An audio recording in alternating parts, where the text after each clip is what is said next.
Labas, mano vardas Matas ir aš esu spameris. Na, pagal formatą, jeigu matėte filmuose, kai ten sėdi ratu, turėtumėte atsisakyti labas Matai. Tai palaukit, stop, tai pabandom dar kartą. Labas, mano vardas Matas ir aš esu spameris. Ačiū, puiku, fiksuojam.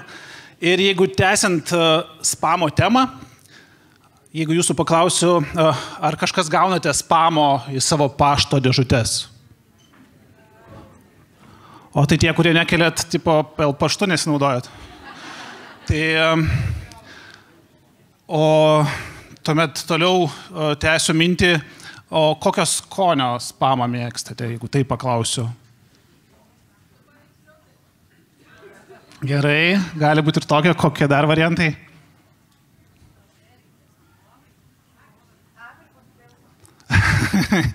Gerai, neganginsiu jūsų, atskleisiu savo mintį ir jeigu jūs paieškosite spamo temą, paguglinsit ir įjungsite paveikslėlius, tai spamas yra populiariausias pasaulyje mėsos konservas. Ir jeigu pavyzdžiui šitą temą pakalbėtumėt Havajuose, antras paveikslėlis yra musubi. Musubi tai yra populiariausias užkandis Havajuose su spamu. Ir taigi kontekstiškai tas spamas gali reikšti ne visiškai tą, ką mes šiandien čia bandėme pažaisti. Ir įdomu tai, kad pasaulyje tai persivertė tik tai 1980 metais. Iki tol tai buvo tik tai mėsos konservas, o tuomet komikų grupė Monty Python padarė skečą, kuriame daug kartų, ten daugiau negu 300 kartų pavartojo žodį spam, spam, spam, spam, spam, spam. Ir tai labai įkalė į vartotojų pasąmonę. Ir pirmosiose pokalbių svetainėse, kai kurie matyti tie pirmieji troliai, užplūdindavo tas pokalbių svetainės tai žodžių spam. Ir taip tas žodis atėjo mūsų gyvenimą, kaip toks nepageidaujamas turinys. O pati istorija, kaip atėjo mano gyvenimą, kaip aš čia sukūriau, yra susijusi su šito paveikseliu. Jeigu kažkam tekdavo papasakot, ką veikiu, tai iš karto, tai viskas aišku su tavim, tu esi spameris. Ir tai, žinoma, sukelia tokį pasipriešinimo jausmą, žinot, norisi kažką atgal atsakyti. Tai va, tai jūs gavote tą tokią istoriją atgal, ir kurią aš nesidžiaugiu iš tikrųjų. Tai yra toks, aš ją vertinu irgi tokį kaip patirtį, kaip failą. Tai yra tokia pirma šiandien mano istorijos dalis. Ir lygiai taip pat aš ją naudojuosi tokia kaip gerą apšilimą scenoje. Ir būtent tavo scenos baimėje padeda įveikti tokie hukai. Ir jau 5 metus nenaudoju šito huko, bet pasinaudojau progą ir pralaužti savo tą scenos baimę. Ir turbūt, jeigu būčiau sąžiningas, tai turėčiau šiandien sakyti, labas, esu Matas ir aš turiu scenos baimę. Ir su tuo viskas tvarkoje. Tai čia tokia pirma istorijos dalis. O jeigu keliausime toliau per istoriją, tai apie mano kasdienybę esu nfq.email elektroninio pašto rinkodaros padalinio vadovas, tokia didžiausia komanda Lietuvoje dedikuotai dirbanti būtent elektroninio pašto kanalui. Ir populiariausias elementas yra naujienlaiškiai, apie kuriuos jūs tikėtina visi žinote, turite savo nuomonę ir turite tą irgi taip pat tokį paviršutinį spamo įsitikinimą. Ir su juo susijusi ta mano šiandienos feilo istorija. Ir disclaimeris toks, kad kliento vardo neminėsiu, neįsikipkime į jo pavadinimą, daugiau į pačią situaciją, išrinkime iš jos perliukus ir pamokas. Tai dirbome su klientu 5 metus, sėkmingai jam siuntėme 2 kartus per savaitę naujienlaiškius ir tokia nusistovėjusi tvarka, kol vieną dieną negavau tokios užklausos, kad turime labai gerą idėją padaryti segmentuotą naujienlaiškį. Tai čia mano, kaip sakant, terminologija, tas segmentuotą naujienlaiškį. Tai reiškia, tiesiog 11 skirtingų grupių turi gauti to pačio formato laišką, tik tai tenai turi keistis pasiūlymai. Na ir žinoma, turbūt suprantate, kad 11 skirtingų naujienlaiškių skamba labai daug darbo. Daug darbo tiek laiko, tiek kaštų prasme ir tai nėra produktyvu. Ir klientas, aišku, taip čia klausia daugiau iš tos perspektyvos, kad, gal galit kažką sugalvoti. Tai aišku, kad galiu sugalvoti. Aš tai baigęs informatiką, palaukit, aš tik tai marketingistas praktikas ir tik vėliau čia sertifikavęsis ir ten visokius titulus gavęs. Tai galiu sugalvoti ir žinoma, čia sugalvojau tokią struktūrą, kaip ten sugalvojau, kad čia savaitės yra numeris ir kiekvienam savaitės numeriui tiesiog keisime savaitę ir atitinkamam vartotojam bus parodytas atitinkamas pasiūlymas. Ir tada ta auditorija, kad gal suprastumėt apimti, tai yra su 5 nuliais skaičius, tai tikrai žymi auditorija, žymus tas vadinamas ryčas. Ir sugalvojau šitą konceptą, pasiūliau klientui tiko, nes jis susimokėjo kaip už 2 naujienlaiškius, nereikia mokėti už 11, turim efektyvumą, turim personalizaciją ir labai čia kiekvienam iš jūsų atsisiunčiamas toks pagal jūsų tą įpročius tie pasiūlymai. Tai ir taip 3 metus mes sėkmingai siunčiame kartą per savaitę tokį personalizuotą naujienlaiškį, viskas veikia, algoritmas veikia, tik tai ten reikia programiškai truputį, kaip sakant, kiekvieną kartą užsukti, iki kol turime vieną kontekstą, 3 metus gyvuojame ir ar atsimenate, kas vyko Lietuvoje 2018 metais? Kaip? Ne, nueikim nuo marketingo temos. Lietuvai svarbus įvykis. Ką mes turime? Taip, valstybės atkūrimo 100-metis. Atsimenat, kad...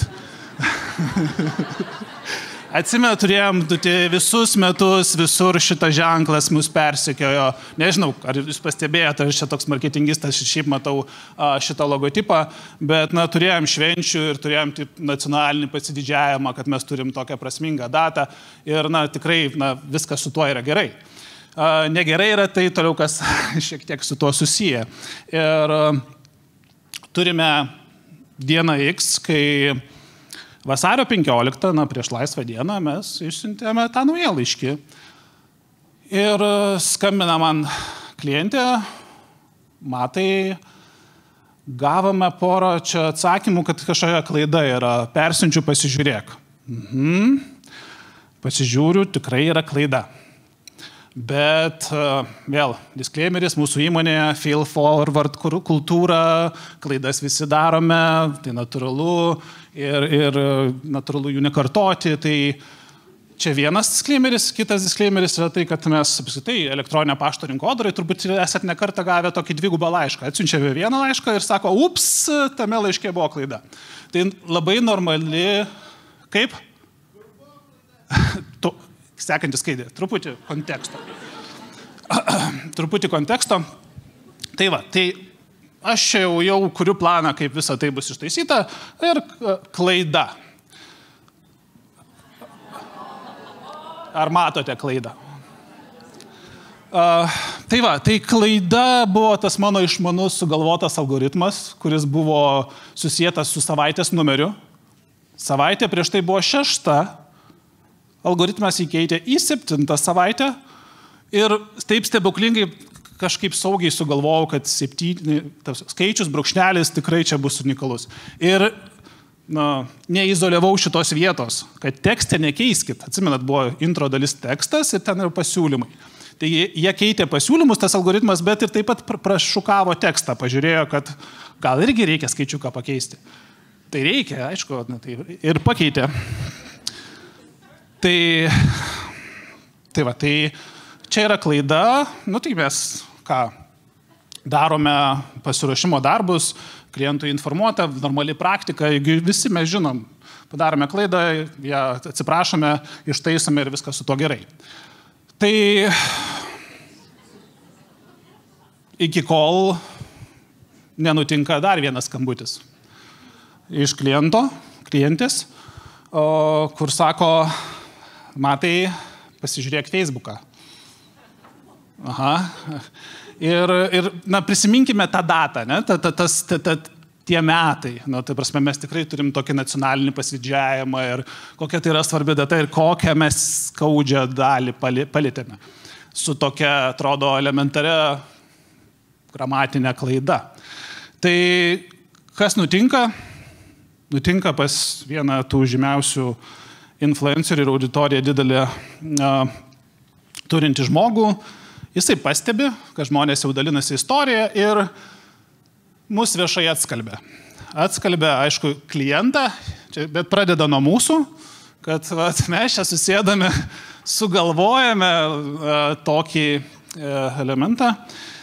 Ir tai ką, gauname mes šitą pranešimą, aišku, puolame, įsijungiame tą krizės protokolą, komunikacijos krizės, nes nesenai įmonė buvo įsivedę.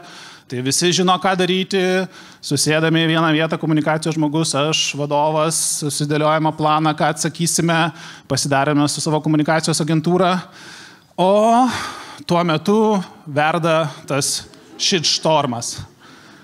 Ir ten jau mes refreshiname ir matome, kaip ten brendame gilyn ir veiksmas vyksta. Dalis, aišku, visiškai netiki, kokia čia technika. Dabar, aš retrospektyviai suprantu, gal reikėjo sakyti žmogiškoji klaida, čia mano tas, aš tą algoritmą sugalvojau, ne? Taip, kaip ir žmogiškoji, nors pradžiai aš taip informatikas, taigi čia technologija pavedė, ne? Algoritmas. Tai čia viena ta porcija po kairę yra apie tai, kad nieks netiki ir nesišaudykit savo į kojas, nemeluokit, čia turbūt taip sugalvojat. Kita yra, kad labai geras, tas trečias tulpelis, labai geras marketinginis ėjimas, dabar visi sužinos apie šitos pasiūlymus ir akcijas ir tikrai visi bėgs pirkti. Ir dar buvo tokių atradusių, kad čia ta vasario 17 yra Kosovo nepriklausomybės diena, tai kaip ir visai nieko. Ir kiti surado kaltų Šilutės rajono merą, kuris irgi kažką pievų pridarė. Tai aišku, mums nepadėjo. Tai pati banga jau taip po truputį slopo ir aš, parašiau tą mūsų atsiprašymą, ten tame poste buvo paupdatintas, įdėtas tas mano atsiprašymas, pasiaiškinimas ir atrodo, banga slopsta, dar skambutis iš klientės. Matai, tvarkykite savo žmonės. O mes turim pakankamai aktyvų socialinėse erdvėse akcininką. Ir aišku, jisai ten... Tu, ką pats nedarai klaidų gyvenime, čia elementari gramatinė klaida, knygas rašai, taip, knygose irgi pilna pas tave klaidų. Tai toks irgi nepadėjo. Ir prisimenate, kad, aišku, buvo dar tas ruošimta atsiprašymo laišką, taip? Buvo tas planas. Ar siuntėm? Siuntėm. Ar pavyko? Čia po kairę klientui padėjo tai, kad jis Facebooko poste galėjo pasiredaguoti tą tekstą, kurį jis pats pateikė. Tai iš to streso susigeneravo dar nauja data nepriklausomybės atkūrimo, kas yra kovo 11. Ir gerai, Facebook'e tai galima pasieditinti savo tai, ką tu postini. Ar laiške galima? Ne. Tai mes paėmėm kitą, ką davė. Jau tikrai pasižiūrėjom, kad tikrai būtų be gramatinių klaidų ten. Ir išsiuntėm. Tai čia toks bandai vis daryti tas praktikas ir klumpi. O dar viena tokia čia ta pamoka. Tai išsiuntėm, ten viskas nuslopo, klientas jau pats susipaprastino, nes ne mes tą tekstą gidavėm. Bet kita pamoka yra, kad visgi, čia aš sugalvojau tą algoritmą, o tą laišką paleido kolegė ir tas veiksmas vyko ten tuo metu, aš rūpinausi tą komunikacinę krizę. O ta kolegė, kuri ten, nežinau, kas dirbate su komunikacija, turbūt žinote, kaip sunku tą spausti mygtuką post, send ir visos baimės iškyla, visos gyvenimo kažkokios krizės ir panašiai. Tai jau kai paspaudi send, tai didžiulis stresas nueina. Tai aš kurį laiką nebuvau ten pas mus kabinete. Keletą valandų gal net, kol tas veiksmas vyko, tik tai truputį įbėgu, sakau, žiūrėk, klientas atsiuntė tekstą, išsiųsk ir grįžtu, jau čia viskas jau nuslopė ir randu tokį vaizdą. 95% pavyko man išgauti tai, ką aš atsimenu su AI-umi. Tai jo, veidas visiškai sukritęs ir persikreipęs ir tikrai turėjau, kaip sakant, terapinę sesiją su žmogum, kad priminti tas visus mūsų darbo principus, ir kurie yra užrašyti, ir kad fail forward, ir kad čia pasimokėm ir viską išsisprendėm. Ir taip, tai va čia tokia pamoka, kad nepalikime žmonių, kaip sakant, irgi gyventi, virti, nors jau ten kažką sprendžiame, judame ir tai, o rezultate čia yra kaip ir paskutinis tas mano slaidas ir dar disclaimeris, jo, mes 8 metus dirbome su klientu, mes jį praradome. Tuo metu tai buvo top klientas paslaugų kontekste, well. Išsilaižėme, išgyvename ir viskas su tuo tvarkoje, augome kiekvienais metais, sėkmingai dirbame, bet duris neužsidarė. Po 3 metų mes pas tą klientą grįžome, aišku, pasikeitė žmonės truputį pas tą klientą, tie patys žmonės turbūt gal jau nebūtų mūsų priėmę, bet padarėme ten auditą ir strategiją, didžiulius tokios didelės pridėtinės vertės darbus, tai gyvenimas nestoja, kai tu esi pakankamai atviras ir bandai išspręsti tos, ką esi priviręs. Tai ačiū, tokia šiandien istorija.